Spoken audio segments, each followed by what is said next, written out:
பல 100 ஆண்டுகளுக்கு முன் ஐரோப்பாவின் வடக்குப் பகுதியில் வரைபடங்களில் கூட குறிக்கப்படாத ஒரு கிராமம் இருந்தது. அந்த கிராமம் பனி இல்லாமலே எப்போதும் குளிர்ந்தே இருக்கும். அங்க ஒரு விதி இருந்தது. இரவு 12 மணிக்கு அப்புறம் ஜன்னல் திறக்கக்கூடாது. ஏன் என்று யாரும் சொல்ல மாட்டாங்க. அந்த கிராம மக்கள் சூரியன் மறைந்தவுடன் மெழுகுவர்த்தி ஏற்றுவாங்க. ஒவ்வொரு வீட்டின் வாசலிலும் ஒரு கருப்பு சின்னம். அதிதியை காப்பதற்கானது அல்ல, உள்ளே இருக்கிறதை வெளியே விடாமல் இருக்க. அந்த கிராமம் உருவானது ஒரு பழைய நகரத்தின் மேல். அந்த நகரம் மரணத்தை வென்றவங்க வாழ்ந்த இடம். அவங்க கண்டுபிடிச்சாங்க, ஒரு மனிதன் இறக்காம இருக்கலாம், ஆனா உடல் தாங்காது. அதனால அவங்கள ஆத்மாவை வீடுகள்ல பூட்டி வச்சாங்க. 12 மணி அடிக்கும்போது காற்று திரும்பும். நிழல்கள் சுவர்களை மாறி மாறி நகரும்.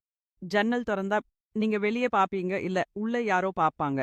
ஒரு நாள் ஒரு பயணியன் இந்த விதியை மீறினான். அடுத்த நாள் அவன் வீட்டுக்குள்ள தான் இருந்தான். ஆனா அவன் சுவரில் நிழலாக மட்டும். இன்னைக்கும் அந்த கிராமம் காணாமல் போயிருக்கிறது. வீடியோ பிடிச்சிருந்தா லைக், இன்னும் கதைகளுக்கு சப்ஸ்கிரைப் பண்ணுங்க.